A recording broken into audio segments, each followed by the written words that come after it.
sesión pasada vimos cómo crear una variable en Python y cómo podíamos utilizar su valor para hacer algunas operaciones. En esta sesión veremos qué tipos de variables podemos crear, así que vayamos a el cuaderno.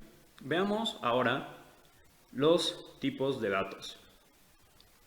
Hay diferentes tipos de datos, ¿y esto por qué?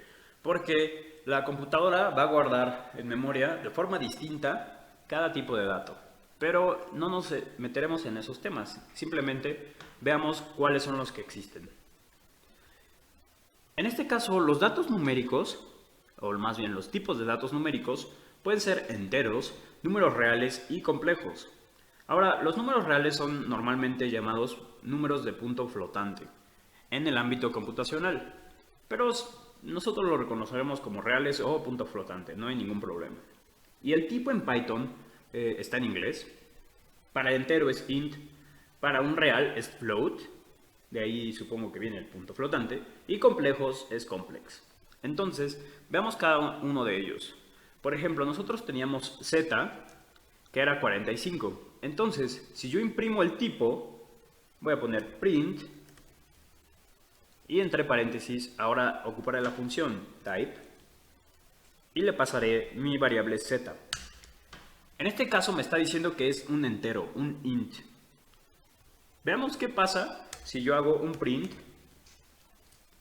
de type de un número de 3.5. Este es un float, ¿va? ¿Por qué? Porque tiene decimales, es la diferencia. Entonces eso es un real, es un float. Y un complejo, veamos cómo se escribe. Print de type, print type de, por ejemplo, que sea 2, la parte real, más 3j, que es la parte imaginaria. Complex. Muy bien, entonces nosotros podemos hacer diferentes operaciones con los números complejos. Por ejemplo, aquí crearé la variable a, 2 más 3j, y crearé la variable b, que sea 4 más 5j. Y aquí haré una operación, a por b. Entonces, aquí se está haciendo la operación entre números complejos de una forma muy sencilla. Entonces Python es capaz de manejarlos muy sencillo. La regla es que escribamos la letra J después del número imaginario. Solo podemos ocupar la letra J. Ahora, tenemos más tipos de datos y ya son estructuras de datos, propiamente dicho, que son las secuencias iterables. Hay más, pero nosotros en el curso ocuparemos solo estas tres. La primera de ellas ya la has ocupado, es el tipo cadena o string en Python, y es simplemente letras encerradas entre comillas simples o comillas dobles. Son de mucha ayuda cuando queremos imprimir algún resultado y sepamos que se trata de ese número. Las ocuparemos después. Pero ahorita nuestro tema de interés son sobre las listas y las tuplas. Entonces, ambas son listas de datos ordenadas. Es decir, nosotros creamos una lista y pues están numeradas, ¿no? Pero la diferencia está entre que una es mutable y la otra es inmutable. Quizá esto no haga mucho sentido ahorita, pero lo hará en un par de minutos. Entonces, empecemos a ver el tipo list. Supongamos que tenemos un grupo de alumnos, entonces yo voy a poner aquí alumnos, que será mi lista de alumnos.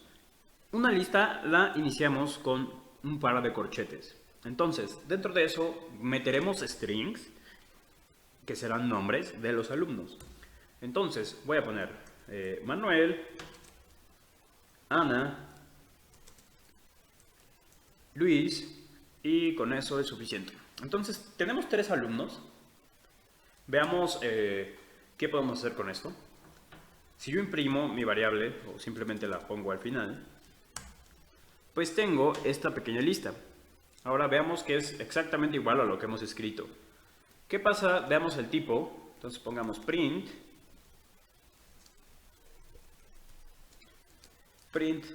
type y pongamos dentro a la variable alumnos. Entonces el tipo es lista, no hay mayor problema. Entonces, aquí simplemente es una lista sencilla. Podemos acceder a sus elementos dentro de ella. En este caso aquí pondré una línea de comentario. Para hacer comentarios en las líneas es con el numeral o hashtag. Entonces voy a poner, esto es un comentario, coma, el intérprete no le hará caso. Y vemos que no le hace caso, ¿no? Entonces, continuemos. Una lista, podemos acceder a sus elementos que están dentro de ella. Y pues lo haríamos con números, que es la forma más fácil. Entonces, en programación se empieza a contar desde el 0. Ese es el elemento número 0, este es el elemento número 1 y Luis es el elemento número 2. Entonces, ¿qué pasa si yo hago un print de un elemento en específico? Nosotros ya vimos que al hacer print de alumnos, nos regresa toda la lista completa. Entonces, ahora yo solamente quiero el elemento número 1. ¿Cómo consigo esto? Haremos el print de alumnos y pondremos aquí el elemento número 1. Y nos regresa Ana, solamente Ana. ¿Y Ana qué tipo de dato es? Es una cadena de texto, porque le hemos encerrado entre comillas simples. Entonces es un string. ¿Cómo podemos comprobarlo? Pues con un type. Entonces, veamos. Type del elemento número 1 de mi lista de alumnos. Es clase string, la que estábamos esperando que fuera. str es string. Entonces, ya vimos de qué se trata la indexación. Indexación de listas, es decir, acceder al índice o por medio de un índice a mi lista, el cual empieza en 0 y termina hasta la longitud de mi lista. Muy sencillo. Entonces, ahora veamos otro ejemplo, en este caso con tupla. Para hacer una tupla, como lo podemos ver acá, en lugar de poner corchetes, podemos poner paréntesis, o debemos poner paréntesis, mejor dicho. Entonces, supongamos que haremos una tupla con las calificaciones. Calificaciones. Y aquí, en lugar de poner corchetes, pondremos paréntesis. Y supongamos que todos sacaron 9, 9 y Luis sacó 7, ¿no? Entonces, podemos hacer lo mismo, la misma indexación. Calificaciones 0. ¿Cuál será el elemento? Pues es el segundo 9, el primer 9, perdón. Si accedemos al elemento número 2, será el 7. Entonces, simplemente el tipo de datos lista y tupla son unas listas numeradas que una es mutable y otra inmutable. Veamos esa diferencia. Nosotros ya hicimos una tupla con las calificaciones correspondientes a Manuel, Ana y Luis. Ahora, en lugar de que sea una tupla, creemos también una lista. Entonces, creemos una nueva variable que sea calificaciones -lista. ¿A qué va a ser igual? A la misma lista, pero con el tipo de dato lista. Entonces, abrimos corchetes. Será 9,9,7. Entonces, ya tenemos una lista y una tupla con la misma información, 997. Y aquí está mi tupla arriba, 997. Veamos cuál es la diferencia. Supongamos que en este caso me equivoqué. Ana no sacó 9, sino Ana sacó 10. Entonces, yo puedo cambiar ese número nada más.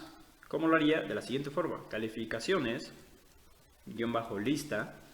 La posición de Ana es 1. Entonces 0, 1. Ese ya no quiero que valga 9, sino que valga 10. Y ahora, una vez que hacemos eso, pues veamos que tiene calificaciones lista. Correcto, tiene 9, 10, 7. Hemos corregido la calificación de Ana. Solamente ese índice. Por eso hemos hecho esta indexación. Ahora, tratemos de hacer lo mismo, pero con la tupla. Entonces hagamos calificaciones índice 1 es igual a 10. ¿Y qué es lo que pasa? Tenemos un error type error, y nos dice que el objeto tupla no soporta asignación de elementos. Y esa es la diferencia. La tupla es inmutable y la lista es mutable, es decir, puede cambiar su valor. Entonces, cuando nosotros queramos una tupla, no va a poder cambiar el valor de sus elementos ya. Simplemente vamos a poder agregar elementos o borrarlos, pero no va a poder cambiarlos. Entonces, esa es la diferencia entre una lista y una tupla. Ahora veamos qué operaciones puedo hacer con las listas, que es algo muy importante. Entonces, tomaré las calificaciones que ya teníamos, calificaciones, guión bajo, lista. Cambiaré el elemento número 1, que es la calificación de Ana, y le pondré 8. Simplemente una asignación de nuevo. Pero ahora, supongamos que quiero subirle un punto a todos los alumnos. Entonces, a este momento tenemos 9, 8 y 7.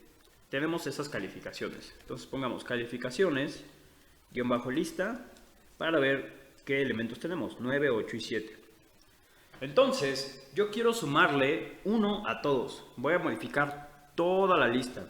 Entonces, voy a hacer calificaciones, guión bajo lista, va a ser igual a todas mis calificaciones que tengo actualmente, calificaciones, guión bajo lista, más 1. Entonces, veamos qué sucede. Tenemos un error. Entonces, ¿qué nos dice el error? No podemos concatenar, o solamente se puede concatenar una lista a otra lista, no a un entero. Entonces, quizá sea porque este 1 sea un entero el error. Podríamos pensar eso. Entonces, pongamos los corchetes, tratando de hacer una lista, sumándole a otra lista. Entonces, veamos qué sucede. Algo totalmente inesperado. Tenemos 9, 8, 7 y ese punto que queríamos sumarle a todos. Entonces, aquí empezamos a tener un problema con las listas. ¿Cuál es ese problema? Que no podemos hacer operaciones aritméticas con ellas. Operaciones con números que sean aritméticas, a eso me quiero referir. Entonces, tenemos un pequeño problema ahí. No vamos a poder hacer, ¿qué pasa si en lugar de sumarle 1, yo quería multiplicar todas las calificaciones por 2? No importa si no tiene sentido eso. Veamos qué sucede. No hay ningún problema, pero lo que conseguimos fue lo siguiente. Tenemos mi lista 9, 8, 7, 1, 2 veces. Simplemente extendimos el tamaño de esa lista duplicando sus elementos. No tiene ningún sentido hacer esto, que yo esperaría que hubiera sido 9 por 2, 18, 8 por 2, 16, 7 por 2, 14. Entonces, las listas no nos van a poder dejar hacer operaciones aritméticas como si fueran vectores. Para eso hay una solución muy poderosa que se llama NumPy. La veremos más a detalle en la siguiente sesión. Por ahora solamente nos queda ver algo muy importante, que es el orden de ejecución de las celdas. En este caso, haré aquí una pequeña celda de Markdown. Recuerden, la forma en que la podemos hacer es poniendo Escape M y cambia el tipo a Markdown, o simplemente seleccionándolo aquí arribita. Veamos esto muy importante, que es el orden de ejecución